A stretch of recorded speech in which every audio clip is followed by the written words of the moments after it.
morning and welcome to KidNuz, generously sponsored today by the Kim family of Austin, Texas, to wish a happy 8th birthday to Marshy. We're happy to help you celebrate, and your mom, dad, Ella, Coco, and Lukey want you to know that you'll always be their special marshmallow. I'm Kim. Today is Thursday, March 2nd, 2023, and we begin with a dazzling detour over the skies of the United Kingdom. At least two commercial pilots from EasyJet and Finnair both made unscheduled loops over the North Sea to allow passengers on both sides of the aircraft to see the northern lights. The spectacle, also known as the Aurora Borealis, is usually only visible from Scotland, parts of northern England, and regions closer to the Arctic like Scandinavia, but this time could be seen over the southern UK. According to the Royal Museum's Greenwich, the Aurora Borealis is caused by particles from the sun colliding with atoms and molecules, which form wavy patterns of light. Passengers tweeted thanking the pilots for allowing them to witness the absolutely unforgettable display from the air. An EasyJet spokesperson told Sky News, "We're delighted to have been able to share this special view." It might be a first. All of Yosemite National Park in California is now closed after 15 feet of snow fell in some areas. Partial shutdowns happen most winters, but according to KCBS Radio, rangers can't remember any time that the entire park had to shutter. Crews are working to clear the roads and restore critical services, but with that much snow, the closure is listed as indefinite. With baseball's spring training now underway, one player is standing out both on and off the field. Matt Strom, one of the Phillies' newest relievers, says he has a notably big baseball card collection that includes cards of almost all 39 players who have homered against him. Strom says, "I call it my box. If you hit a home run against me, you're good enough to collect." Strom told MLB.com he began collecting baseball cards at age 11 or 12 and estimates his haul to be almost 1 million. He says he has a spare bedroom full of the cards and hopes to pass them down to his daughter one day if she wants them.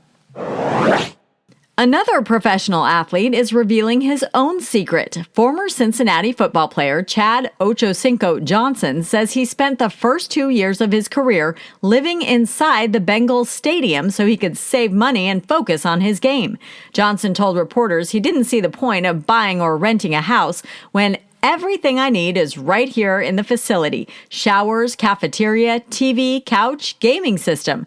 According to CNN, the Bengals coach eventually convinced Johnson to get his own place, but he was never tempted to spend the millions he earned on fancy cars, clothes, or jewelry. Johnson estimates he saved over 80% of his playing salary. In other KidNuz notes, now that we've all gotten used to those nasal swabs, the FDA has authorized the first ever over-the-counter at-home COVID test that can also test for the flu. The Lucira COVID-19 and flu at-home test can tell you in 30 minutes or less whether you are positive or negative for influenza A, influenza B, or COVID-19. And it's lights out for Justin Bieber's Justice World Tour. The pop star canceled the show in September to rest and recover from exhaustion and Ramsay-Hunt syndrome, which is a virus that left his face partially paralyzed. According to USA Today, he has now officially removed the remaining dates from his website and Ticketmaster and has not yet said when he might return to the stage. That's it for KidNuz. Now today's KidNuz quiz, generously sponsored by the Holbrook Wadle family of Pottsboro, Texas, to shout out Cooper on his 12th birthday. Cooper, your mom and dad love you and are so proud of the young man you are becoming.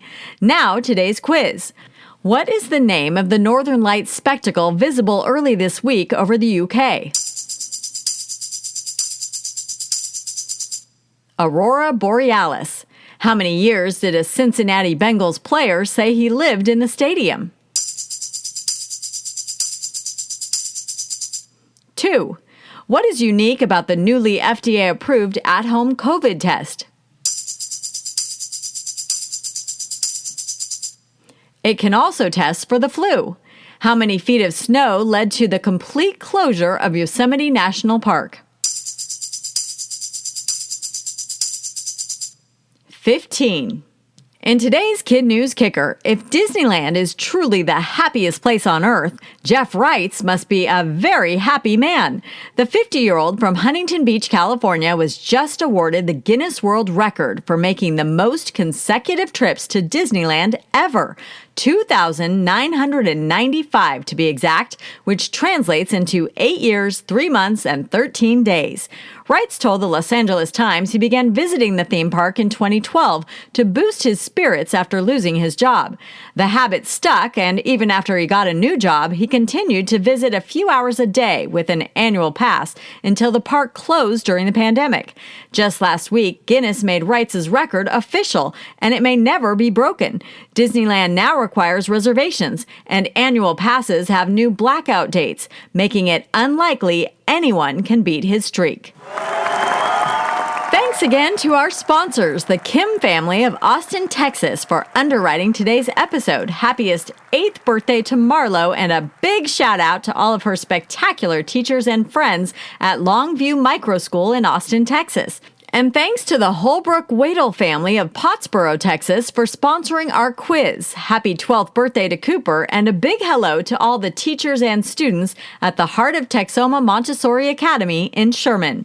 And shout-outs to our other Kid News classrooms, Mrs. Ernst and her Oceanside Sailors Language Essentials class at Oceanside High School in Oceanside, New York.